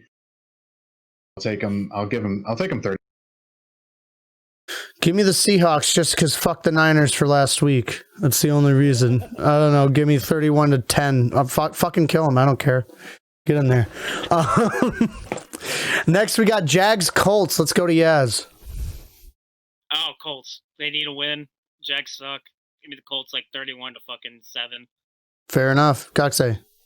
Yeah, give me the Colts. They need to win to stay alive. I'll take them. I'll take 28 to. Gotcha. Unk. I got the Colts. 40-17. It's a big blowout. That's a big score. I think they're going to need to make a statement. So I think that's fair. I think that's a decent score. Probably not that big for me. Maybe more like a 35-17 kind of game. But give me the Colts still in that one. Real quick. Can we comment on the fact that there be a 10-win team in the AFC doesn't make the playoffs? It's crazy. Crazy. Round of applause for the AFC. Yeah, great stuff. Yeah, sure. I'll give it to you. I'm not going to clap. I'm not going to clap. With the fucking Jets. It did. Oh, do you still think about that sometimes? Yeah, I would never know. That's Jason's claim to fame. Mario, Unk, we got Titans, Texans. Titans, Texans, just looking at it. Give me the Titans. Say 27-17.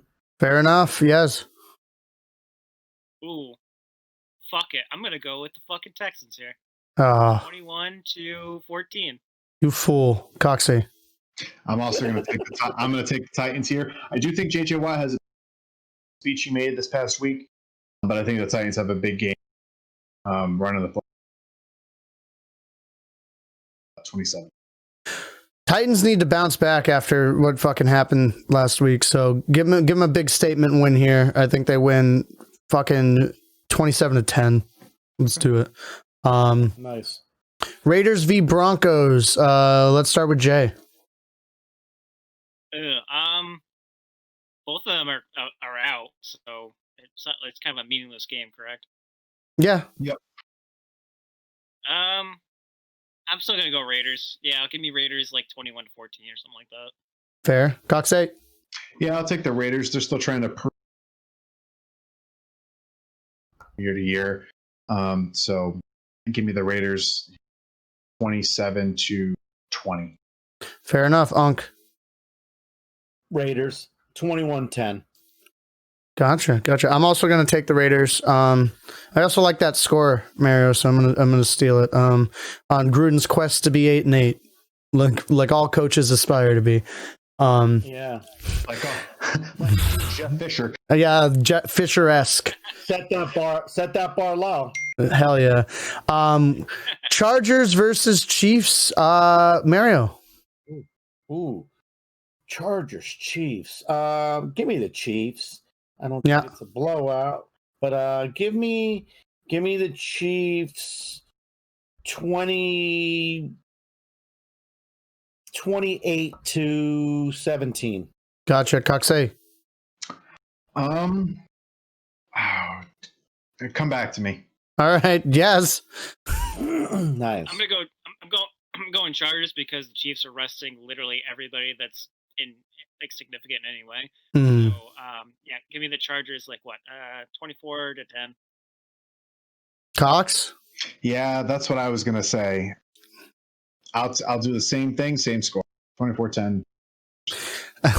Never thought I'd see a week where this happened, but we have 3 people picking against the Chiefs. I'm also taking the Chargers here.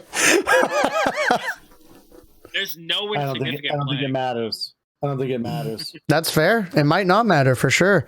It definitely might not matter, but I want this to hopefully be a good like Herbert showcase game for the future and have it be optimistic. And I think I like that kid a lot. also I had the ending record for the Chiefs all year being at 14-2. I thought they were going to drop the one in Miami, so this is the only one left they can drop. So for me to keep consistent with the schedule I had for them, I got to do this. That's how you do. Nice. Yeah. We have Packers Bears next. Jay.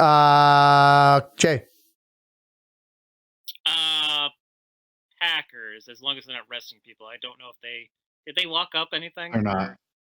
Nope. Okay, so I'm gonna go Yeah, I'm going Packers here. I think they fuck them up. I think it's gonna be like 35-17. Fair. Unk. I got the Packers here, 31-21. Gotcha. Coxite. I'm going to take the same score as Hunk. You know what? I'll actually take 30. Yeah, the Packers are playing for the win and they get it. And Aaron Rodgers wants that MVP. He's talked about how that's important to him on speed. That's important to him. So. Yeah, I think he'll make a statement this game, and for any of this to work, in my aspirations, the fucking Bears have to lose here. So I'm going with the Packers, despite the fact that in practice today, David Bakhtiari tore his ACL.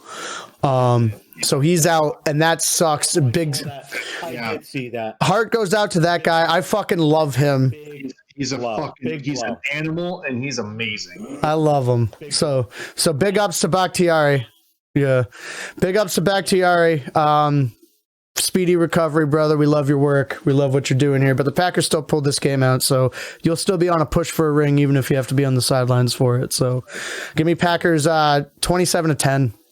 Let's go with. We have Saints versus Panthers. Let's go to Cox. It's the Saints. It's the Saints. I'll just give it to them. Breeze is going to have the field day with it, tuning up at the. So it's going to be a 40-20 list. Gotcha. Mario? I got Saints. 31-17. Fair? Yes, Well, I mean, Kamara's out, so yeah. That doesn't I'm still matter. taking the fucking Saints. I'm taking the Saints. Are you kidding me? Yeah. Give me like 31 to 17. Like Latavius Murray is a huge. I mean, Exactly. yeah. Still good. He's a good running back. Give me the Saints as well. I think it's a close game. I think with the season that's been all over the place for the Panthers, I think they made a lot of great strides. So I think this one's competitive. I think Matt Rule gives these guys strapped up, ready to end the season on a high note. Give me something like 31-24. I think they keep it close. I think it's an interesting game, despite the fact. Interesting. Yeah. And the big game to end things off here, and we're going to go in division of Mario first for this. We got the Washington football team versus the Philadelphia Eagles. Mario. Listen, I'm just going to go real quick here because I want it to be this way. 21-17, Eagles will pull it out. Jalen Hurts will play his best game. Wild. Okay. Coxey. He stole my thunder, dude. I'm also going to take the Eagles. I'm going to take them 30-20. They're going to do it. And it's going to be the Dallas Cowboys making the playoffs. Jeez. Jay, what do you got? I'm nauseous. Is Alex still playing this week, or is Yes. he still up in the air? It's up in the air, but He practiced today. Yeah, it's looking like he might. Practice. He's actually like listed as Jalen Hurts a question. lot. He's questionable. Okay. All right. I like Jalen Hurts a lot. I also really enjoy that front seven for the Redskins. So give me the Skins. Or, sorry, the football. That's not what they're called. But Get wrecked. real quick, let me just. I'm still calling them the San Diego Chargers, so like Yeah. it's gonna take a while. Yeah. That's fair. I will say real quick though, Mhm.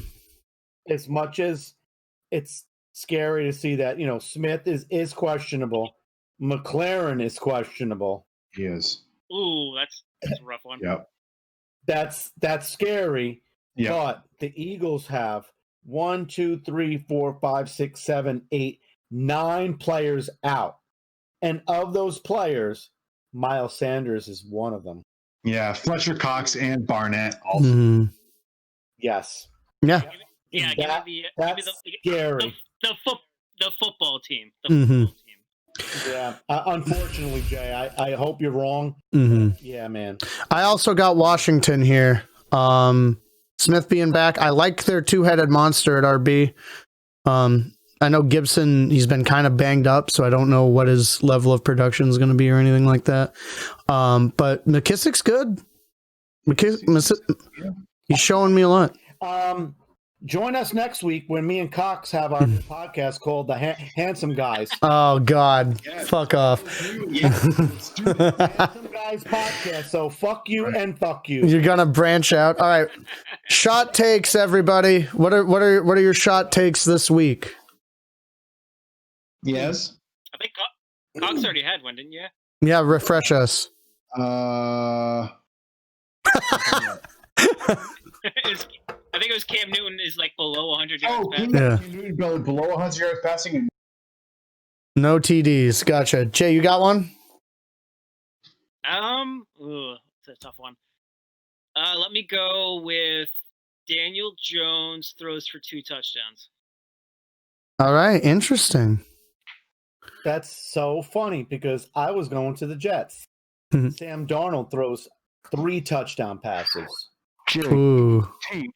Jets. On this day, we are all Jets fans. I'm gonna do a weird one, weird, spicy. In this game against the new QB, Hassan Reddick has 4 sacks and 2 forced fumbles. Ooh, wow. He carries this team to this victory defensively. You really need to see Cox's boner. You guys used to shit on me for the spice I would give, so now I've been giving you spice the last couple weeks. That's spicy, dude. That's I like it. Spicy. that's I like it. My That's cholesterol is spice. fucking high right now. Blood pressure. Oh, jeez. All right. I love you, boys. A big question to wrap things up here. It's all about the playoffs. Week 17, there are a lot of different scenarios. If you want me to run through some of the more interesting one, I can tell you the exact situations that are going on. Just let me know. But what I want to know is who's in and who's out in the general playoff picture. And then what I want from you guys is your Super Bowl pick.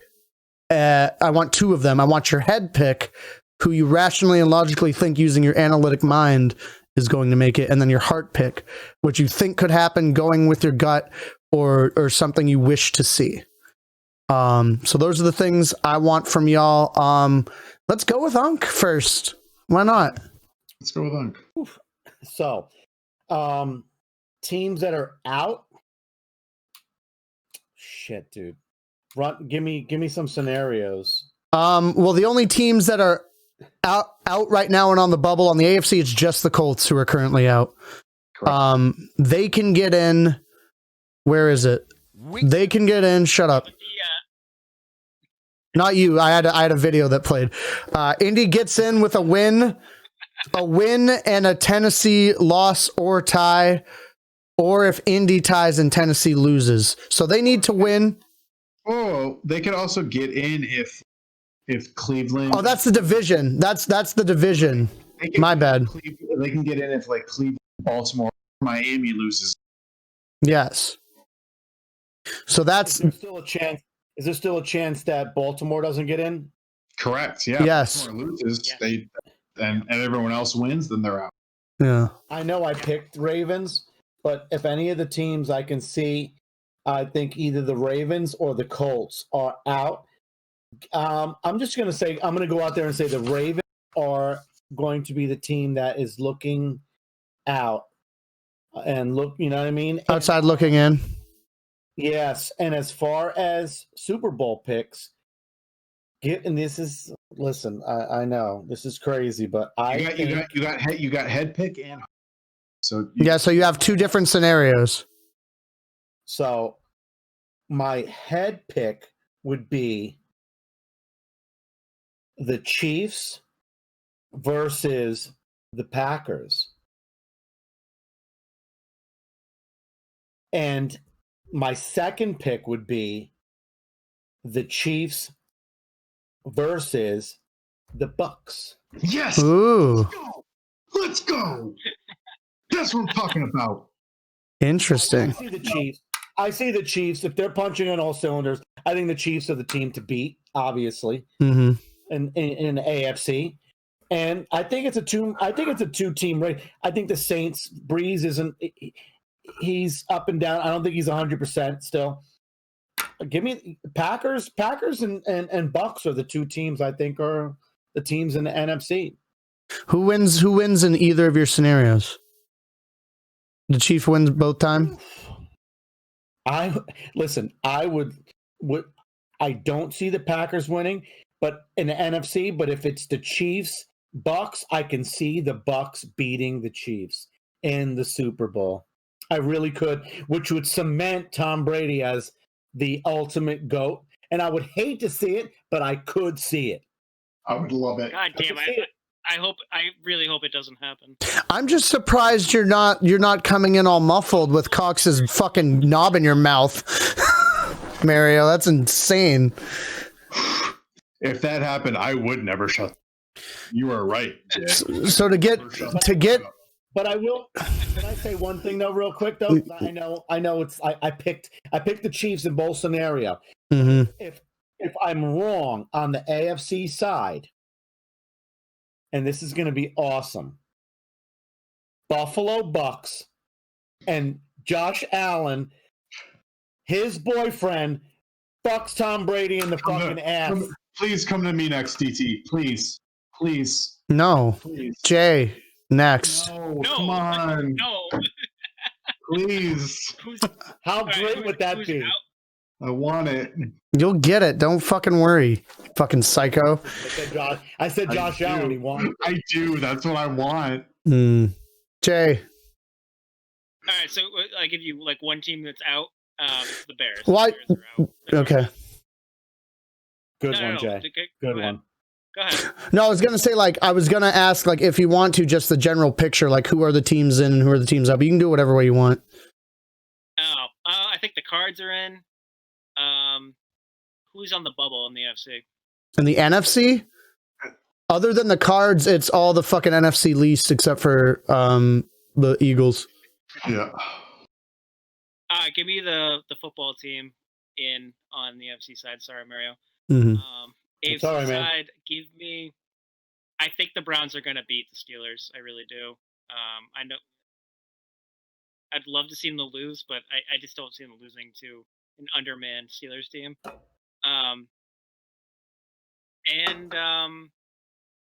What's the last spot's what? The give me the Colts. Give me the Colts.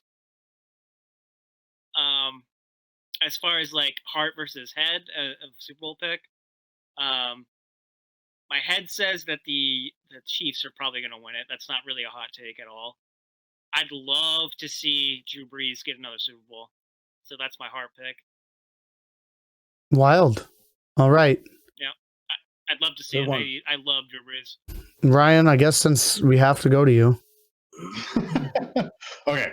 So, I think the playoff picture in the NFC stays the way it is right now. So the Bears will play the Saints. The Rams will play the Seahawks. The Bucks, I guess it won't stay the same because the Bucks will play the way I have it picked. The Bucks will play the Cowboys. So the Saints will beat the Saints will beat the Bears. The Seahawks will beat the Rams, and the Bucks will beat the Cowboys. So then we come down to the fact that the Bucks will be playing Green Bay in Green Bay, and Seattle will be going to the Saints. And then the AFC, I don't see Miami winning because they don't have Tua, and the Bills are going to steamroll. So you're going to have Cleveland and Baltimore in. The Colts, who will be an 11-win team, will be out. And the Dolphins will also be out. No. Yeah, that can't happen. That's right. One of those teams have to get in. Right. The Dolphins will fall out at 10 wins, and then Baltimore will be 5 seed, Cleveland and Indianapolis will be the 7th. That's the way that works. So my head picks, here's my head pick. My head pick is it's going to be the Chiefs and it's going to be the Green Bay Packers. That's my head pick. My heart pick is the Buffalo Bills versus the Tampa Bay Buccaneers. That's what I want to happen. And We all know this. I It want is known. I want the Tampa Bay Buccaneers over Josh Allen and those Buffalo. I know I love Josh Allen, but I need them to go 0-5 in Super Bowls. I need Tom Brady to cement himself as the greatest quarterback of all time and to completely justify the Buccaneers going in and getting him in the offseason, which they've already, for me, somewhat done. They've already somewhat done that. Let's go Bucks. They're clicking now. Nobody wants to face them right now. The way that they're clicking on offense, nobody wants to face them. Give me the Bucks. The Bucks win that Super Bowl in Tampa, no less. The Bucks win that Super Bowl 40-20. In your dream scenario, Josh Allen and Tom Brady, 69 on the fucking captain ship, the fucking pirate ship. Only if I can join. That's wrong on all fucking levels. It's just wrong. All I want. Get ahead, Dude, DT, they're gonna fire my cannon all day long. This shit's they're Control gonna the situation. fire their Bukkake cannon in your fucking ass. This shit's absolutely incredible. I can't believe what I have to fucking deal with here. Everything about all of you individually and collectively disgusts me. In this scenario, even though I fucking weirdly picked them to win in my predictions, I think the Colts are in and Miami's out. Because despite the fact that I picked Miami in this game, from the outset, I said at the beginning in preseason, the Colts are a playoff team. And for that to come true, they have to make it in. So despite what I want to see, in my ideal world, what happens is the fucking Ravens bungle it against the Bungles, and both Miami and the Colts get in.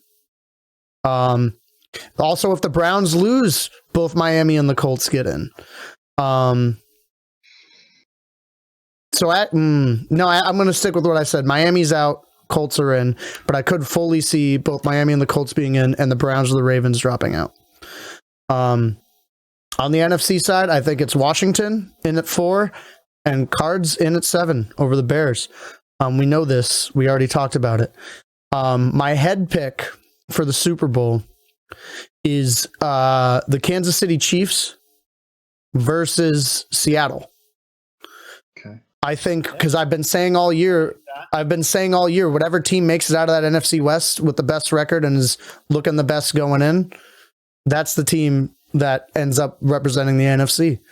I think the Seahawks lose that Super Bowl, but I think they get there. I think Pete Carroll bungles it again because that's what he fucking does in Super Bowls, and he fucking completely blows it. Oh my God. I'm still mad about it all these years later. My heart pick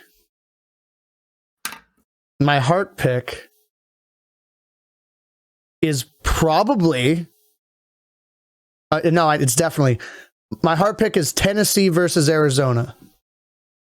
Ooh, that'd be King Henry in the big time game, seeing if he can make Hassan Reddick, Buda Baker, and those boys bend the knee versus a team. Again, this is like more movie heart style. A team who's made a miracle run through the playoffs, finally working together, clicking on all cylinders, making this offense look futuristic in the ways that we all thought it would be. And not having 100 yards. Yes. Yeah.